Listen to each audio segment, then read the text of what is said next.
My cousin left her kids with her abusive boyfriend and got furious when I reported it. She tried to blame me to save herself, but I exposed their lies, got her arrested, and now I'm the one her children call mom. Because I was the only one who actually protected them. My older cousin had a way of always leaning on me. I was 14 and she was 17 when her first daughter, Emma, arrived. Each Friday, Lolita would call, her voice trembling and on the verge of tears, practically pleading for my help with childcare. I always agreed. Every time I went over, she'd present a 4-hour list of chores, and the baby would cry all night, keeping me awake. I recognized it as a classic case of emotional manipulation, but it didn't matter. I just wanted to be supportive. That continued until I turned 18, and Lolita went through a divorce. She was also expecting another child, a boy named Jaden, conceived on their last night together. With my academic commitments behind me, Friday babysitting quickly morphed into entire weekends. Within 2 months, I was effectively working 40 hours weekly, with half my earnings going to her. My personal time evaporated, taken up by the duties of a homemaker and parent. Before I knew it, her second son was born, and I had fully moved in, dedicated to raising her children. It became overwhelming. I had a talk with Lolita, explaining that the late-night club outings and Instagram posts of her dancing needed to stop. She nodded dramatically, appearing to agree. Yet, the following Friday, when I got home from work at 1 in the morning, she was nowhere to be found. The children were left alone in the living room, a towel and a bowl of milk nearby. I intended to confront her upon her return, but she came back heavily intoxicated and stumbling. The next morning, once she had sobered up, I addressed it. I warned her that if it happened again, I would not only cut off all contact, but also involve Child Protective Services. Her eyes widened with fright, and she began to cry. I know I've been irresponsible. Everything's just been so much lately. Thank you for always being there, she said. I told her she could show her gratitude by being a present parent, and she nodded. I exhaled, relieved, because I had been bluffing the entire time. There was no way I'd let those children be taken by CPS to a family that wouldn't love them. I believed that as long as they had me, they would be all right. However, I soon realized how profoundly mistaken I was. Just 2 months later, I informed Lolita I was taking a short trip with friends. Nothing wild, just an overnight stay at a local hotel to celebrate a friend's birthday. She promised to stay home, so I thought it would be fine. That night, I woke up in the hotel room in a cold sweat. There was a crushing sensation in my chest, a heavy weight. I knew something was deeply wrong. It was 5 in the morning when I hailed a ride home. The first sound I heard was the children crying. I rushed to them, finding them in Lolita's bedroom in separate cribs. Each had very small, fresh bruises on their arms. Lolita was gone. Tears blurred my vision. I had no idea when they had last eaten. Fortunately, I still had Mark's, her baby's father's, number. In a moment of desperation, I video called him. Please, fight for custody, I pleaded, then proceeded to record the children. He told me he was on his way. Minutes after he arrived, Lolita appeared. What her baby's father did next is something I still find hard to believe I witnessed. Mark completely lost control. He began shouting at Lolita about the children, about her parenting, about everything.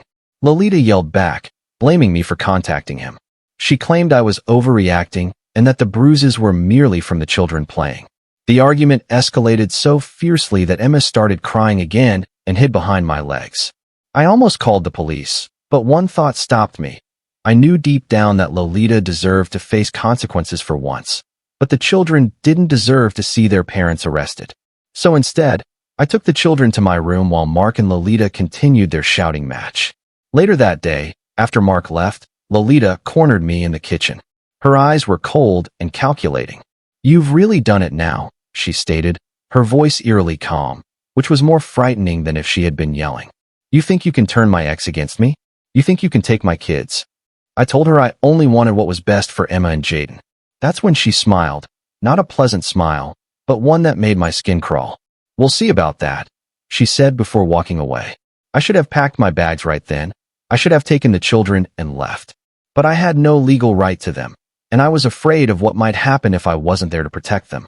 So I stayed, treading carefully around Lolita, who suddenly became the perfect mother whenever anyone else was present. A week later, I received a text from Mark saying he was filing for emergency custody of both children. He asked if I would testify about what I'd witnessed. I immediately said yes. This was our chance to get Emma and Jaden into a safe home. I started documenting everything, taking pictures of the apartment when Lolita left it a mess, keeping track of how often she was gone, noting any worrying behavior with the children.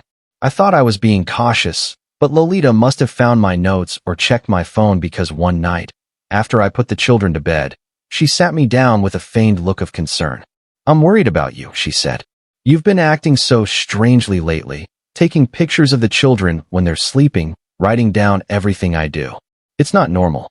I tried to explain, but she cut me off. "I think you're obsessed with my children. It's unhealthy. Maybe you should move out for a while, get some help." That's when I realized her strategy. If I left, she'd have no one watching the children. If I stayed, she'd portray me as unstable or worse. I was trapped. The next day, I received a call from a social worker named Barbara. She wanted to meet with me about concerns that had been raised regarding my behavior around Emma and Jaden. Lolita had reported me to CPS, claiming I was the one neglecting and possibly harming the children. I felt as if I were living in some twisted alternate reality. The person who had been exploiting me for years was now trying to frame me as an abuser, and the worst part was I had no proof that it was her, not me, who was responsible for everything. I met with Barbara the next day at a coffee shop near the apartment. She was a stern-looking woman with glasses and a clipboard, eyeing me as if I were some kind of criminal. I explained everything. How Lolita had been using me for years, how I'd been practically raising her children while she partied, and how she was now trying to frame me because I'd contacted Mark about the bruises. Barbara simply nodded and took notes, her face completely unreadable. "These are serious allegations on both sides," she said. "We'll be conducting a full investigation." She asked for contact information for anyone who could verify my story. I gave her Riley's number and my boss's information, plus a few other friends who had witnessed how Lolita treated me over the years. When I got home, Lolita was all smiles in front of the children, but as soon as they weren't looking, she'd give me these cold stares that sent shivers down my spine. That night, after the children were asleep, she cornered me in the kitchen again. "You know, if they take my kids away, they'll never let you see them again either," she whispered. "Is that what you want for Emma and Jaden? To be separated and put with strangers?" I felt sick to my stomach because she was using my biggest fear against me. I loved those children as if they were my own. The thought of never seeing them again was unbearable. But I couldn't back down now, not when their safety was at stake. "I just want them to be safe," I told her. "With Mark, they would be." She laughed. "Mark? He couldn't even handle being a father when we were together. You think he can raise 2 kids on his own? Please." The next morning, I woke up to find Lolita playing Supermom. She had made breakfast for the children, was helping Emma get dressed, and had even cleaned up the living room. I knew it was all for show, but it was effective. The children were happy, and anyone walking in would think she was Mother of the Year. Later that day, I received a call from Mark. He sounded strained. "Lolita's lawyer contacted mine," he said. "She's claiming you've been mentally unstable and obsessed with the kids. She says you're the one who left those bruises on them." My blood ran cold. "That's insane. I would never hurt them." "I know that," Mark said. "But her lawyer is good. They're painting you as this unstable person who's trying to steal her children because you can't have your own." I couldn't believe what I was hearing. Lolita was using everything she knew about me against me. She knew I loved her children. She knew I'd do anything for them. And now she was twisting that love into something sick and wrong. Mark sighed.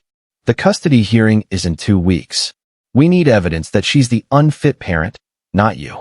After hanging up, I sat on my bed, feeling completely overwhelmed. How was I supposed to prove Lolita was lying? It was her word against mine, and she was their mother. I decided I needed to be smarter about this. If Lolita was going to play dirty, I needed to protect myself.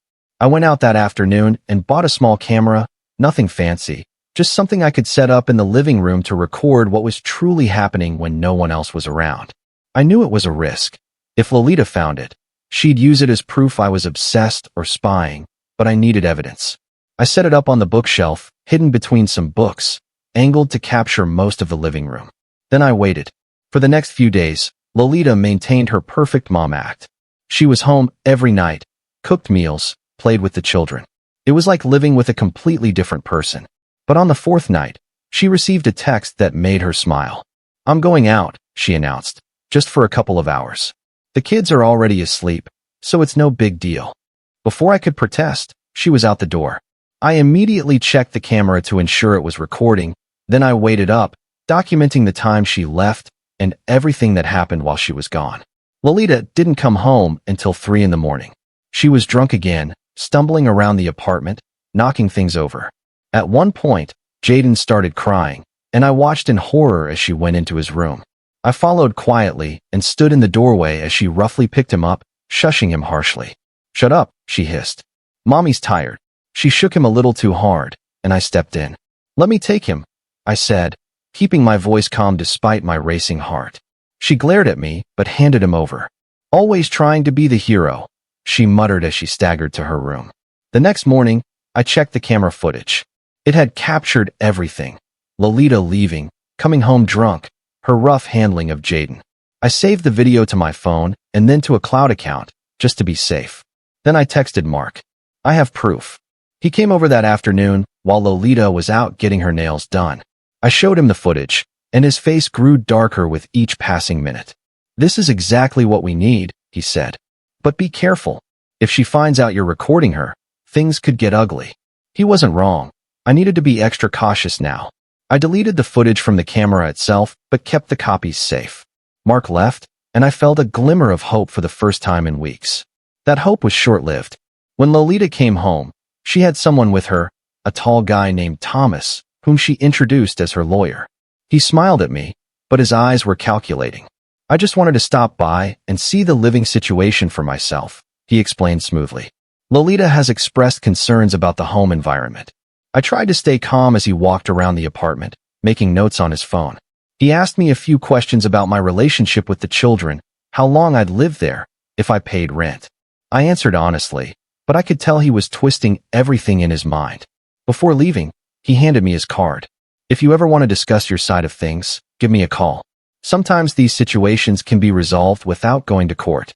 After they left, I Googled him. Thomas Daniels was a family lawyer known for aggressive tactics in custody cases. Great. Lolita had found herself a shark.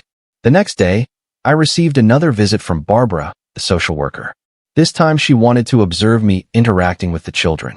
I tried to act naturally, playing with Emma and helping Jaden practice standing. The whole time, Barbara watched and took notes. I had no idea if I was doing well or digging myself deeper. When she was leaving, Barbara pulled me aside. "I should let you know that we've received some concerning photos of bruises on the children that Miss Carter claims were caused by you." My heart dropped. "That's not true. She's the one who—" Barbara held up her hand. "I'm not making any judgments yet. We're still investigating, but you should know these allegations are very serious." After she left, I felt like the walls were closing in. Lolita was systematically destroying my credibility. I needed more evidence, and fast. That night, I texted Riley and asked if she remembered the night we stayed at the hotel, how I woke up with a bad feeling and left early. She confirmed everything, including the time I left. That would help establish when I discovered the children alone with bruises. The next morning, I woke up to find Lolita in the kitchen making pancakes with Emma. She was being extra sweet to me, which immediately put me on edge. "I've been thinking," she said casually. "Maybe we should talk about all this drama with Mark and the custody thing. I'm sure we can work something out between us." I was suspicious but played along. "What did you have in mind?" She flipped a pancake before answering. "If you tell the court and CPS that you were mistaken about the bruises, that you never saw me neglect the kids, I'll make sure you can still see them after all this is over." I couldn't believe she was trying to bribe me with access to the children. "And if I don't?" Her smile disappeared. "Then I'll make sure you never see them again. And trust me, with what my lawyer is building against you, you'll be lucky if you're not facing charges." Before I could respond, there was a knock at the door. Lolita answered it, instantly switching back to sweet mom mode. It was Barbara again, this time with another social worker named John. They wanted to interview Emma alone. I felt sick as they took Emma into her bedroom and closed the door. What was Lolita coaching her to say? After about 20 minutes, they came out. Emma ran to Lolita for a hug, and Barbara asked to speak with me privately in the hallway outside the apartment. Barbara's professional demeanor cracked slightly. "Emma's story doesn't quite match what either you or Miss Carter have told us," she said. "She mentioned someone called Uncle Charlie who comes over when Mommy goes out." I was confused. "Uncle Charlie?" I don't know any Charlie. Barbara nodded. That's what concerns me. Emma says he's not nice and sometimes hurts her and Jaden when they're too loud. A chill ran down my spine. Who the hell was Charlie? And how often had he been around the children without my knowledge? When I went back inside, I asked Lolita about Charlie as casually as I could. She shrugged it off. Just a friend who helps out sometimes when you're at work. Emma has an active imagination. She probably made up the hurting part. But I didn't believe her. That night, after everyone was asleep, I checked my hidden camera footage from the past week. Sure enough, there he was, a skinny guy with tattoos who came over twice when I was at work. The footage showed him yelling at Emma for spilling juice and roughly grabbing Jaden when he cried. I felt sick watching it. I saved this footage too and sent it to Mark right away. We need to get the kids out now, I texted. There's some guy named Charlie who's hurting them when Lolita goes out. Mark called me immediately. I'm going to my lawyer first thing tomorrow. This changes everything. The next day was my day off, so I stayed home with the children while Lolita went shopping. I was playing with Emma when she suddenly said something that made my blood run cold. Is Uncle Charlie coming today? I don't like him. I kept my voice steady despite my racing heart. Why don't you like him, sweetie? She looked down at her doll. He pinches when I'm too loud, and he calls me stupid. I hugged her tight, fighting back tears. He won't be coming anymore, I promise. That evening, Mark texted me that his lawyer had filed for an emergency custody hearing based on the new evidence. It was scheduled for the following Monday, just 3 days away. I just needed to keep the children safe until then. But Lolita must have been tipped off because she came home in a rage. She stormed into my room, where I was reading to Emma, and yanked the book from my hands. What did you tell them about Charlie? She demanded. You've been spying on me, haven't you? Emma started crying, and I tried to stay calm for her sake. Emma, go play with your toys in your room for a minute, okay? Once she was gone, Lolita got in my face. You think you're so smart with your little camera? Yeah, I found it. You're pathetic. My stomach dropped. She'd found the camera, but she didn't know I already had the footage. The kids aren't safe with Charlie around, I said. He hurts them, Lolita. How can you let that happen? She laughed. Charlie pays the bills around here, something you wouldn't understand with your minimum wage job. I was shocked. You're letting him hurt your kids for money? Her eyes narrowed. You don't get to judge me. You're nothing to them.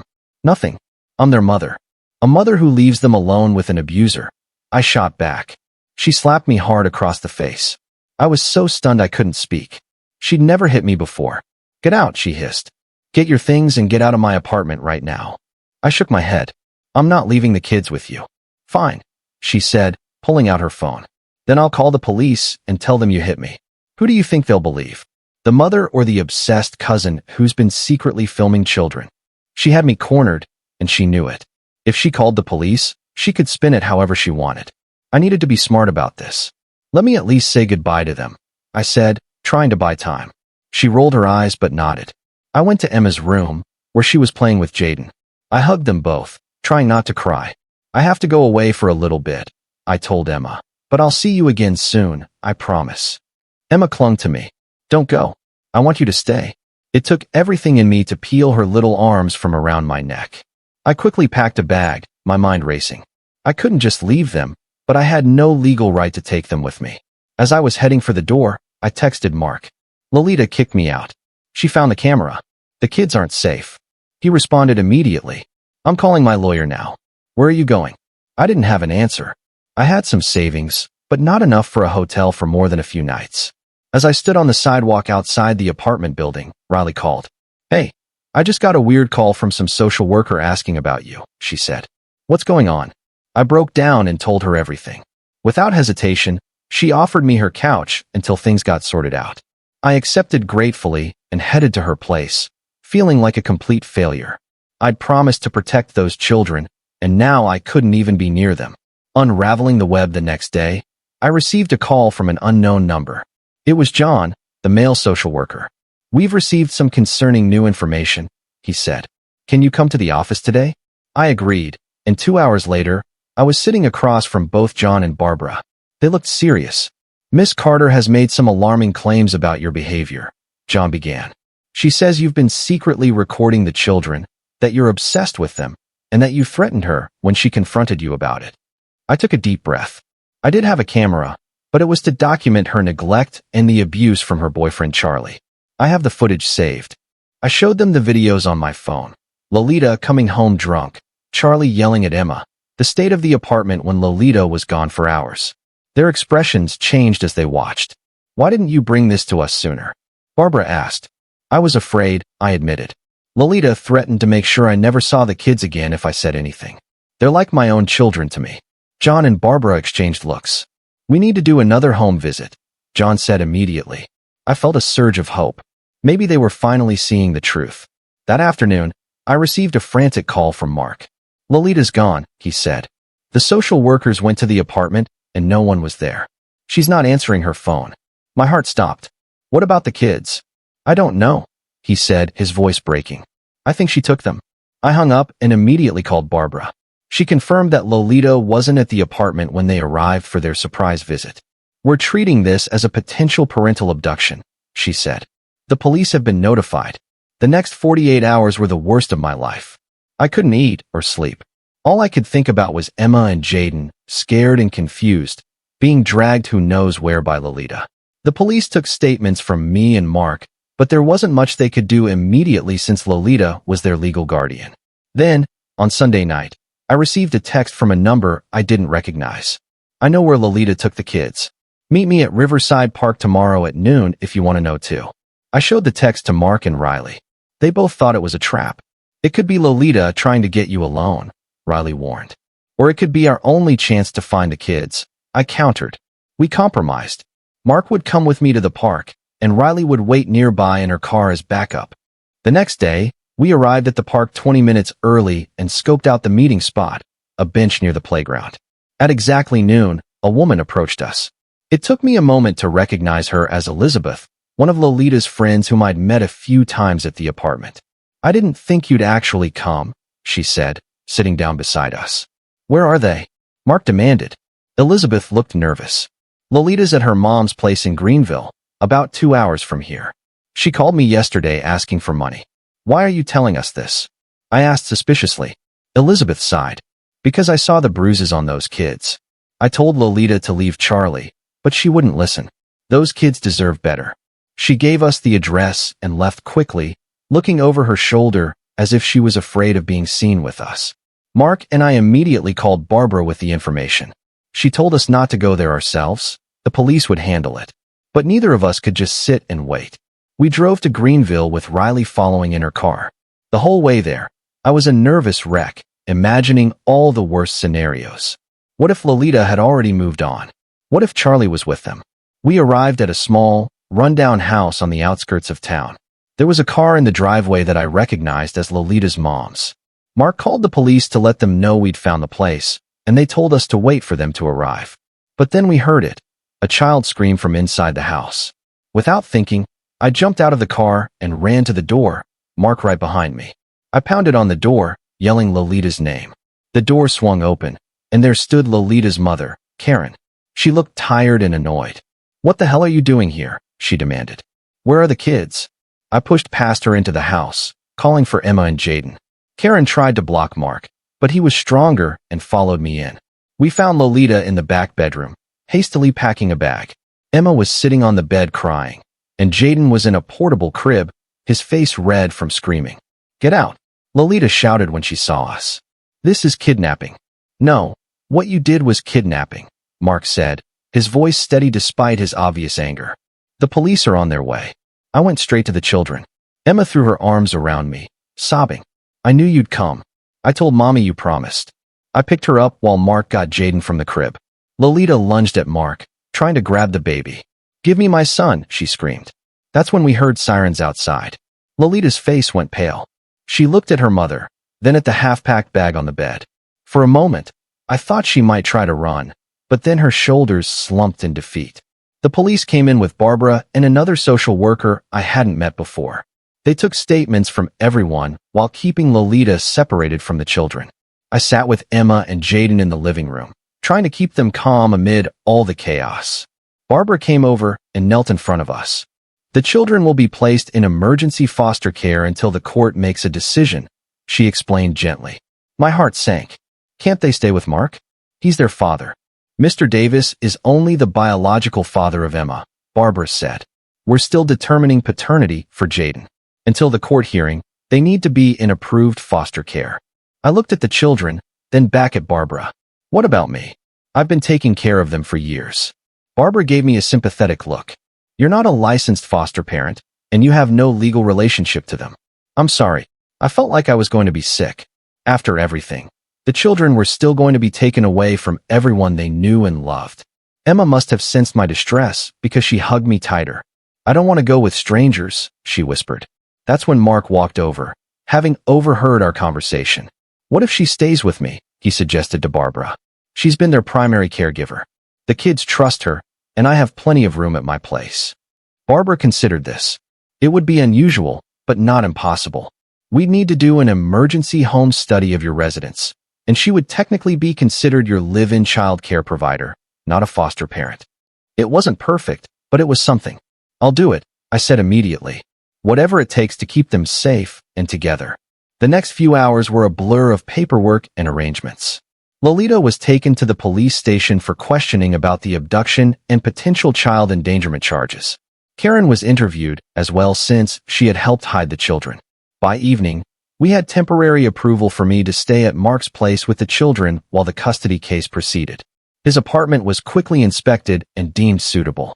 It was surreal packing up the few things the children had brought with them and driving to Mark's place, a nice 2-bedroom apartment in a quiet neighborhood.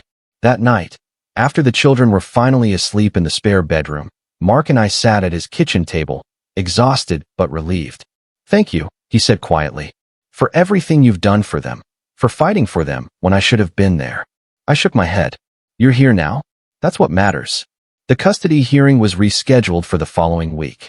Lolita was released on bail but ordered to stay away from the children and from Mark's apartment.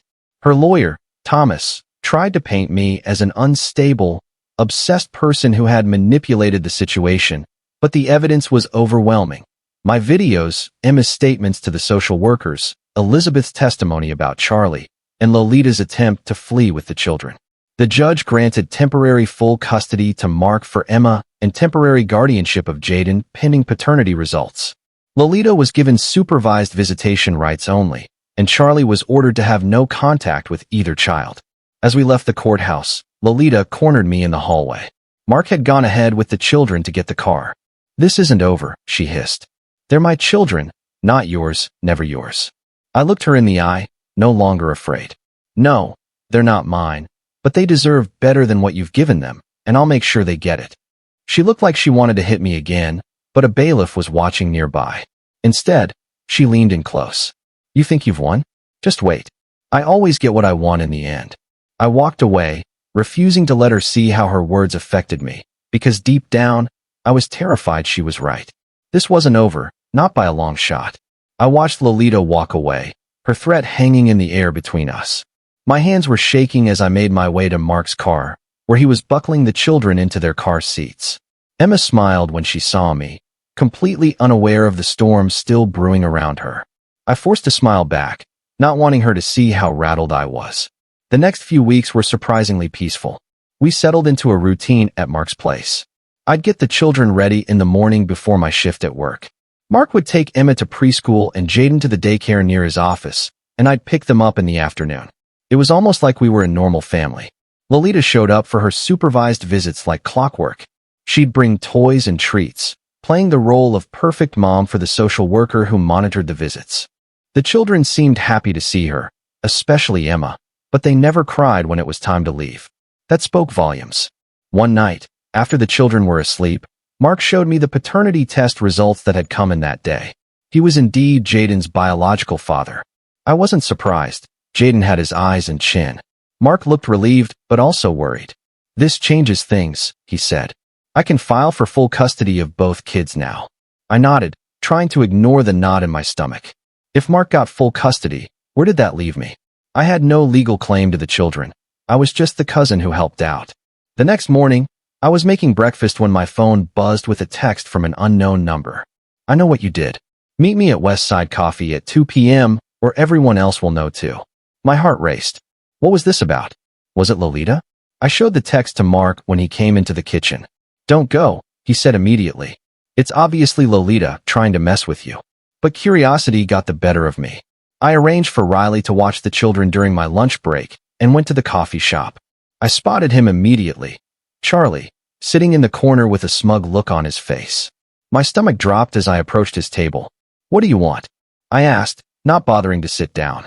He gestured to the chair across from him. "Have a seat. We need to talk about Lolita." Against my better judgment, I sat. Charlie leaned forward, his voice low. "Lolita told me everything.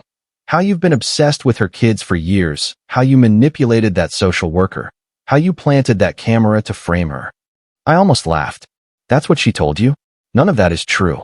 He shrugged. "Doesn't matter what's true. What matters is what people believe." He pulled out his phone and showed me a video. It was me, clearly edited from my own hidden camera footage, looking like I was sneaking around the apartment while the children slept. "Where did you get that?" I demanded. "Lolita found your little camera, remember? She kept the SD card." He smiled. "She's going to show this to the judge at the final custody hearing. Show how you're the unstable one." I felt sick. "That footage is edited. I have the originals. Your word against hers, and she's their mother," he leaned back. "But there's a way out of this. Convince Mark to agree to joint custody, and this video disappears." I stood up. "I'm not playing this game. Show whatever you want of the judge. The truth will come out." As I walked away, Charlie called after me. "She'll win in the end. She always does." I went straight to Mark's office and told him everything. He called his lawyer immediately, who advised us to report the blackmail attempt to the police and the court. We filed a police report that afternoon. The next day, I received a call from Barbara. "We need to talk," she said, her voice serious. "Some concerning footage has been sent to our office." My heart sank. Charlie and Lolita had moved fast. I agreed to meet Barbara at the CPS office that afternoon. When I arrived, she showed me the edited video. "This doesn't look good," she said. "Combined with Ms. Carter's claims about your obsession with the children, this raises red flags." I took a deep breath. "That footage is edited. I have the original videos that show the full context. I was documenting Lolita's neglect, not sneaking around." Barbara looked skeptical but agreed to review my unedited footage. I sent her everything I had saved, including the videos of Charlie yelling at the children.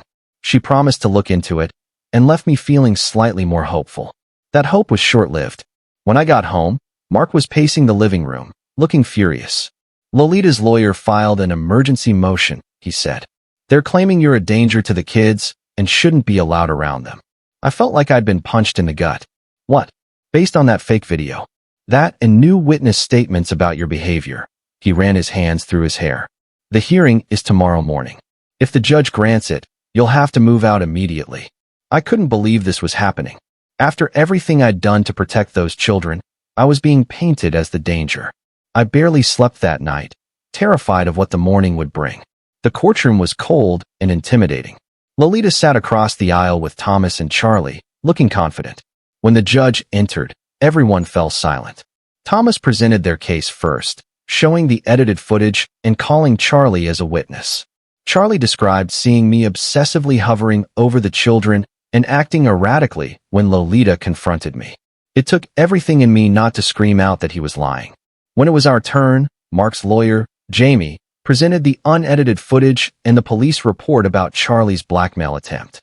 She also called Barbara as a witness, who confirmed that her investigation had found no evidence that I posed any danger to the children. In fact, Barbara testified, the children are thriving in their current living arrangement. Emma, in particular, has shown significant improvement in her emotional well-being. The judge reviewed all the evidence carefully. After what felt like an eternity, she denied Lolita's motion. There is insufficient evidence to suggest that the respondent poses any threat to the minor children, she stated. The current living arrangement will continue until the final custody hearing. I nearly collapsed with relief. We'd won. The children were safe. But the judge wasn't finished. Additionally, the court recognizes the unique role that the children's cousin has played in their lives. Therefore, I am granting her status as a de facto parent, with legal rights to participate in decisions regarding the children's education, healthcare, and welfare. I gasped. De facto parent status was rare. It meant I had legal standing in the children's lives. I wasn't just the cousin who helped out anymore. I had rights. Lolita let out a cry of outrage. This is ridiculous. She's nothing to them. The judge banged her gavel. My decision is final. Court is adjourned. Outside the courtroom, Lolita confronted us one last time. You think you've won? I'll appeal. I'll keep fighting. Mark stepped forward. Enough, Lolita. It's over. Focus on getting the help you need so you can be part of their lives in a healthy way. She looked like she wanted to argue more, but something in his tone made her stop. For the first time, I saw a flash of uncertainty in her eyes. Without another word, she turned and walked away. That night, we celebrated with pizza and ice cream. Emma was thrilled when we told her she'd be staying with Daddy and me. She didn't fully understand what had happened, just that she was home for good. After the children were in bed, Mark and I sat on the couch, exhausted but happy. So, de facto parent, he said with a smile. How does it feel? I laughed. Honestly, not that different. I've been parenting them for years. True, he hesitated. You know, we should probably talk about the living situation long term. This apartment isn't huge. I nodded, suddenly nervous. I can look for my own place nearby if that would be better. Actually, he said slowly, I was thinking we might look for a bigger place together. The kids love having you here, and so do I. I stared at him, surprised. Are you asking me to continue living with you, like permanently? He smiled. For now, let's just say I'm asking you to help me house hunt. We can figure out the rest as we go. It wasn't a fairy tale ending. Lolita would still be in our lives through her visitation. There would be challenges ahead as we figured out our unconventional family arrangement. But for the first time in years, I felt like we were on solid ground. The next morning, Emma climbed into my bed at dawn, Jaden toddling in behind her. Can we have pancakes? She asked, snuggling against me. Of course, I said, hugging them both. We can have pancakes every day if you want. She giggled. Not every day? Sometimes waffles. As I got up to make breakfast, I realized something important. After years of being manipulated and used by Lolita, after all the drama and fear and uncertainty, I'd finally found my place. It wasn't where I expected to be at 20 years old, but it was exactly where I needed to be.